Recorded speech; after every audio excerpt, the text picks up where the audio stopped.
أعوذ بالله من الشيطان اللعين الرجيم بسم الله الرحمن الرحيم الحمد لله رب العالمين والصلاة والسلام على رسول النبي الكريم مولانا ومولا الكونين جد الحسن والحسين أبي القاسم محمد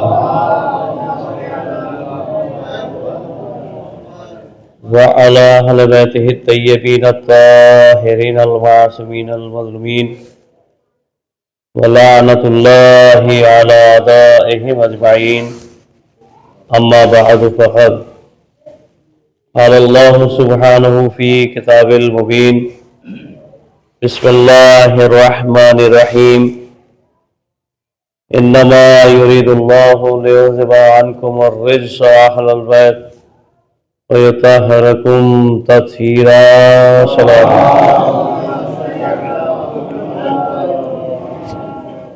عزیزان گرامی، جس آیت کریمہ کی تلاوت کی ہے بڑی مشہور و معروف آیت ہے، جس میں پروردگار عالم نے اہل بیت کی طہارت اور پاکیزگی کا اعلان کیا ہے اور اعلان کرتے ہوئے فیصلہ کر دیا۔ علیکم السلام۔ اس پہ پروردگار عالم ارشاد فرماتا ہے کہ بس اور بس خدا کا ارادہ یہ ہے اہل بیت رسول کہ ہر طرح کی نجاست کو تم سے دور رکھا جائے، اور اس طرح سے دور رکھا جائے جو دور رکھنے کا حق ہے۔ اب حق کیا ہے دور رکھنے کا، یہ پروردگار عالم ہی جان سکتا ہے کہ وہ کتنا دور رکھتا ہے۔ لیکن عزیزوں، یہ آیت کریمہ جو نازل ہوئی ہے، اس کا سیاق و سباق اس کو میں نے کل عرض کیا تھا آپ کے سامنے، کہ جس کو حدیث قصہ کے نام سے یاد کیا جاتا ہے۔ میں عرض یہ کرنا چاہتا ہوں ان مجالس کے ذریعے کہ ہم جو یہ مجالس برپا کر رہے ہیں ایام عزائے فاطمیہ کے نام سے، تاکہ دنیا کو جس طرح قاتلین امام حسین علیہ السلام کے نام پتہ چلے ہیں اور پتہ ہونے کے بعد وہ قابل لعنت اور نفرین ہے اور قابل نفرت ہے، اسی طرح سے مقصد یہ ہے کہ قاتلین زہرا بھی دنیا کے سامنے قابل لعنت قرار پائیں۔ دنیا کو معلوم ہو جس طرح کربلا کے اندر ظلم کرنے والوں کا پتہ دنیا کو چلا ہے، اسی طرح زہرا کے اوپر ظلم کرنے والوں کا پتہ چلے۔ حضرت فاطمۃ الزہرا سلام اللہ علیہا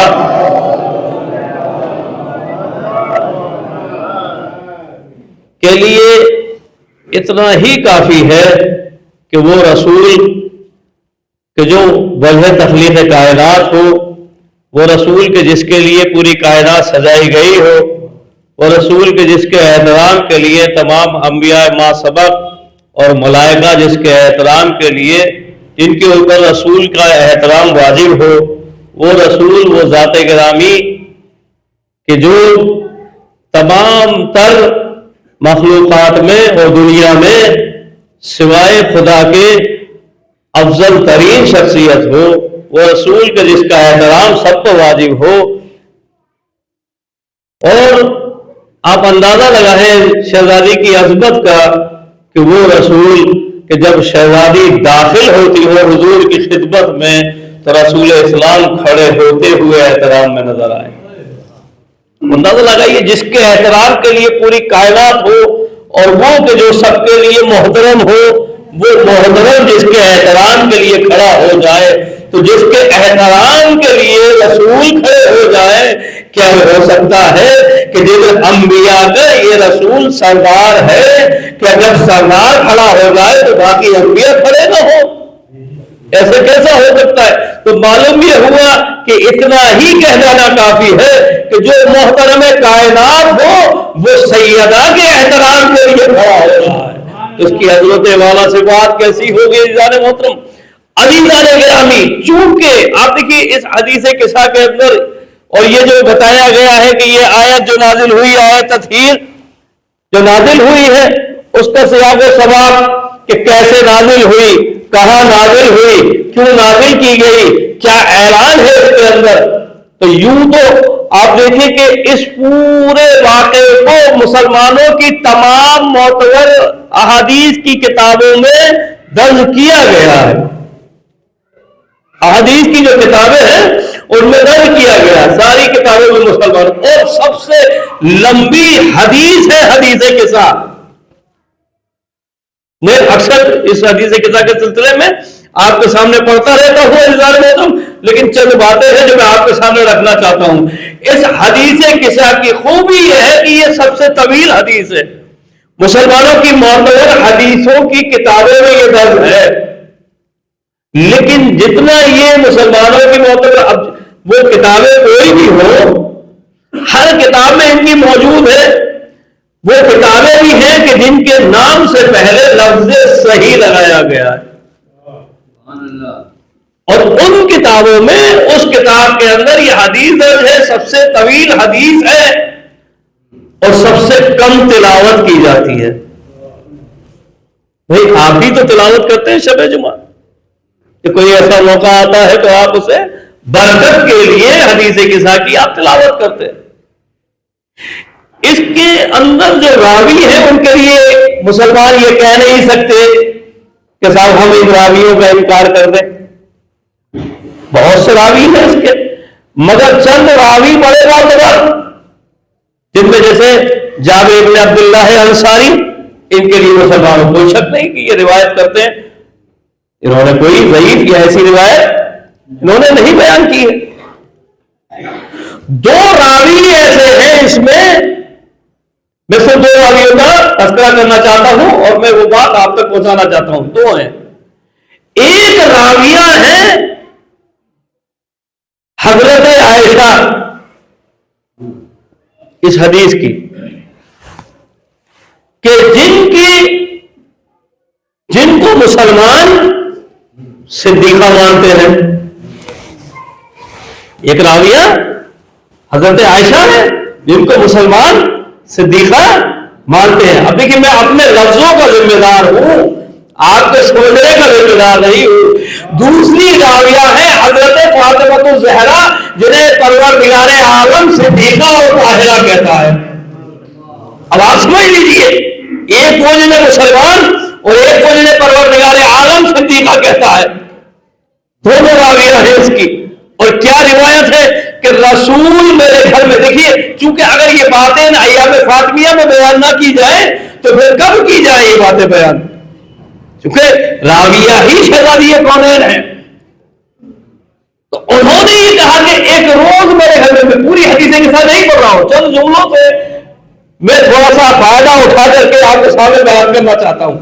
کہا کہ ایک روز میرے گھر میں میرے بابا رسول خدا گھر میں تشریف لائے، اور لانے کے بعد انہوں نے یہ کہا کہ میں اپنے بدن میں ذوف محسوس کر رہا ہوں۔ الحمدللہ اہل تشریح جو ہے وہ اگر اس حدیث کے ساتھ میں عربی کے اگر حافظ نہیں ہے، بہت سے ہیں لیکن میں کہہ رہا ہوں تو کم سے کم اس ترجمے میں تو حافظ ہے، میں ذوف محسوس کر رہا ہوں، یہی لفظ ہے، انی اجدو فی بدنی ذوفا، ذوف محسوس کر رہا ہوں۔ ذوف یعنی کمزوری، آج کی زبان میں اگر کہنا چاہیے کہ نروس سسٹم ڈاؤن، کمزوری محسوس کر رہا ہوں۔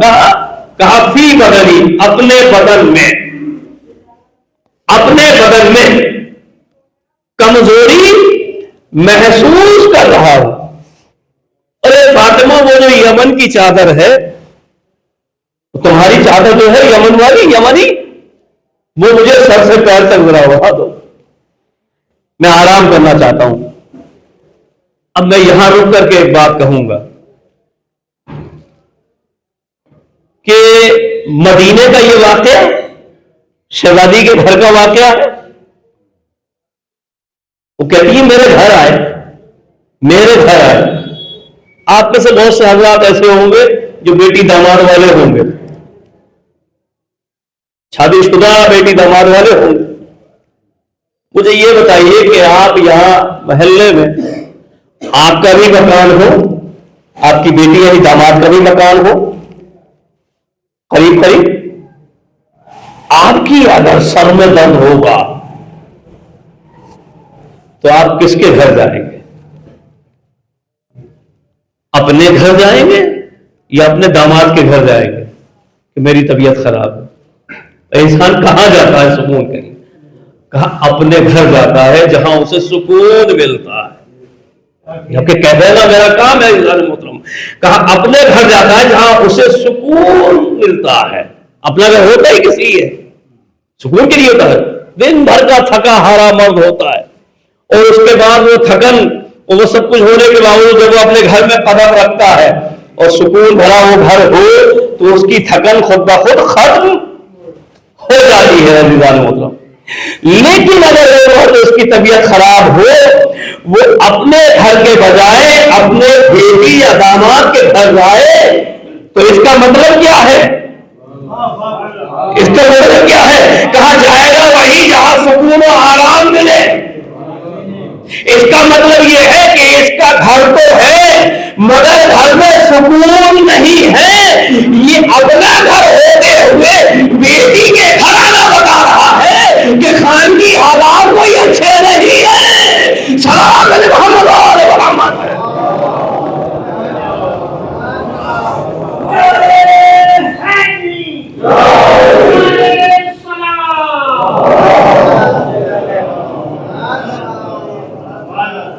اور اپنے گھر چھوڑ کر کے بیٹی کے گھر آئے اور آنے کے بعد بھی کہتے ہیں کہ میں اتنی آئی تو فی بدن میں اپنے بدن میں کمزوری، طبیعت اپنی تھوڑی سی کمزور محسوس کر رہا ہوں، اپنے بدن میں کمزوری محسوس کر رہا ہوں۔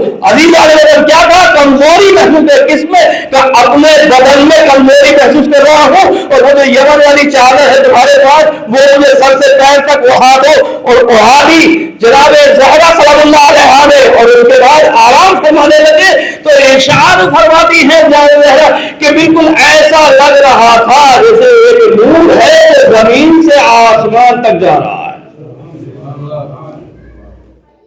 اور کیسا نور؟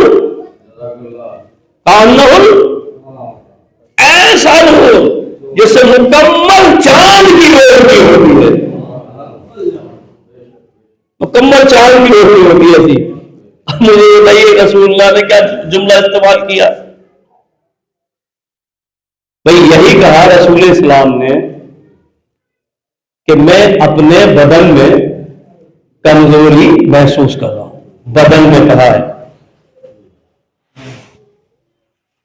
جسم میں نہیں کہا، بدن میں کہا۔ جسم اور بدن میں فرق ہوتا ہے عربی میں، اردو میں تو آپ ایک ہی معنی بھی لیجیے، لیکن عربی کے اندر فرق ہے، کیونکہ عربی جو ہے وہ امیر زبان کہلاتی ہے۔ وہاں بدن کے معنی جسم نہیں ہے، جسم کے معنی بدن کے نہیں ہے عربی میں۔ یہاں کے اردو میں ہے کہ یہاں جسم کے معنی بھی بدن کے معنی بھی جسم، لیکن دونوں میں فرق ہے۔ بدن کہتے ہیں اس حصے کو کہ جس میں سر شامل نہ ہو، ٹھیک ہے؟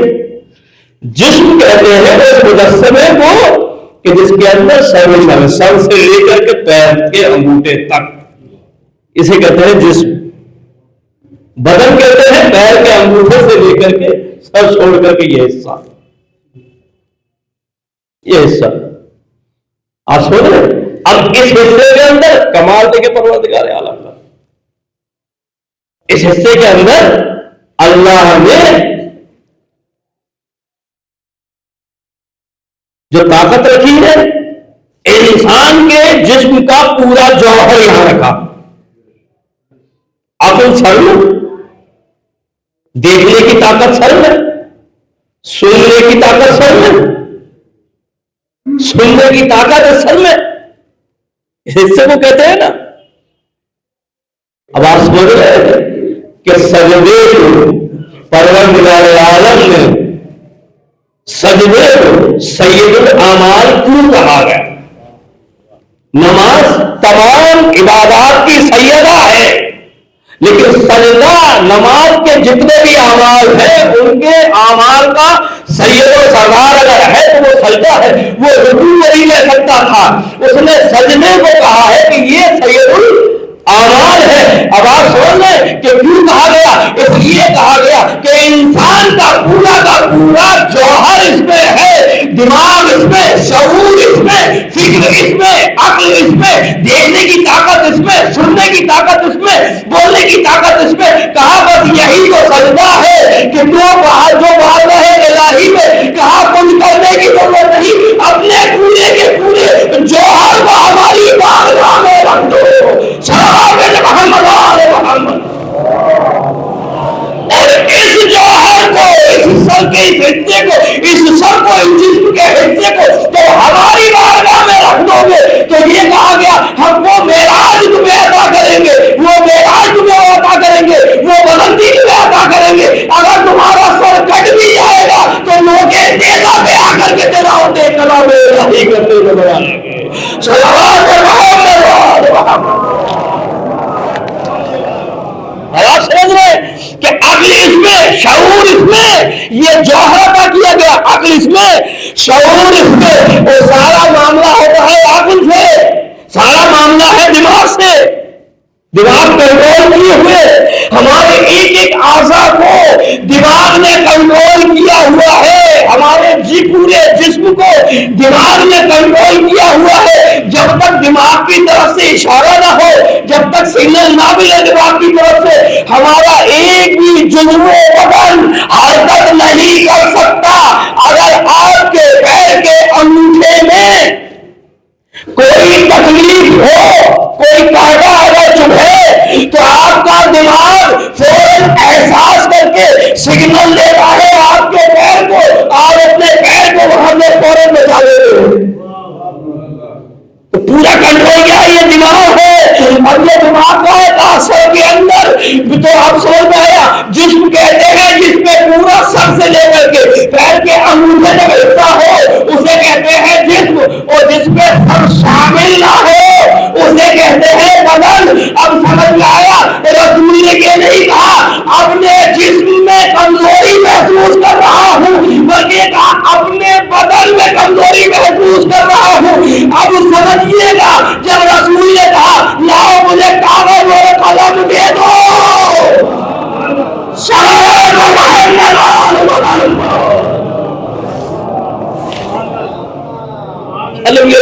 نبی کے دماغ بیمار نہیں ہوتا، نبی کے دماغ میں خلل نہیں ہوتا۔ اگر ایسا ہوتا تو رسول یہ کہتے میں اپنے جسم میں کمزوری محسوس کر رہا ہوں، لیکن جب کہا کہ کاغذ اور قلم دے دو تاکہ میں ایک ایسا نوشتہ دے دوں کہ جو تمہارے لیے فائدے مند ہو کہ تم میرے بعد نہ بھٹکو۔ یہ کہنا کہ میرے بعد نہ بھٹکو، رسول کو پتا تھا کہ میرے بعد امت بھٹکے گی،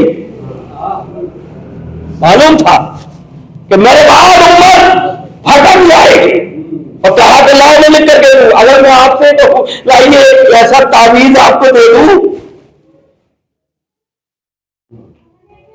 بھائی کاغذ قلم میرے پاس نہیں ہے، لائیے میں لکھ کر کے دے دوں، تو آپ کا عمل کیا ہوگا؟ بھائی اگر خدا نہ خواستہ آپ سے کسی کی مخالفت چل رہی ہے، کسی سے کوئی دشمنی چل رہی ہے، اور میں یہ کہہ دوں اور آپ کا کام بن نہیں رہا ہے، اور میں یہ کہہ دوں لاؤ ایک ایسا تعویذ میں لکھ کر کے دے دوں کہ بس یہ بازو پہ باندھا اور تمہارا کام ہو گیا، سنا صاحب تمہارے قبضے میں، 4-5 جن تمہارے قبضے میں آ جائیں گے، تو فوراً کیا ہوگا؟ اگر میرے پاس کاغذ قلم بھی ہوگا تو آپ دوڑ کے کاغذ قلم لا کر کے دے دیں گے، فوراً آپ لا کر کے دے دیں گے۔ یہ بات۔ دوسری بات، میرا یہ کہنا کہ کاغذ اور قلم دے دو تاکہ میں نوشتہ دے دوں، ایک تحریر دے دوں، کچھ لکھ دوں تمہارے لیے، میں لکھ دوں،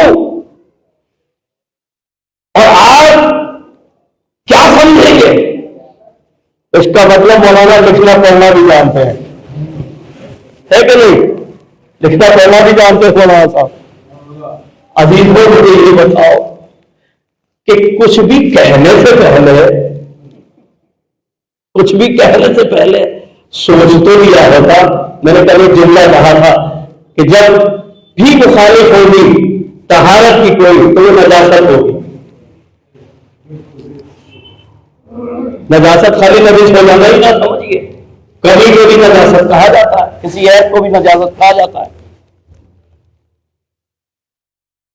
تو آپ کیا کریں گے؟ فوراً قلم دے دیں گے، کاغذ دے دیں گے۔ عزیزوں کچھ بھی کہنے سے پہلے کم سے کم سوچ تو لیا ہوتا۔ یہ لکھا بھی گیا ہے کہ رسول نے کاغذ اور قلم مانگا، کاغذ اور قلم مانگا، اور یہ کہا گیا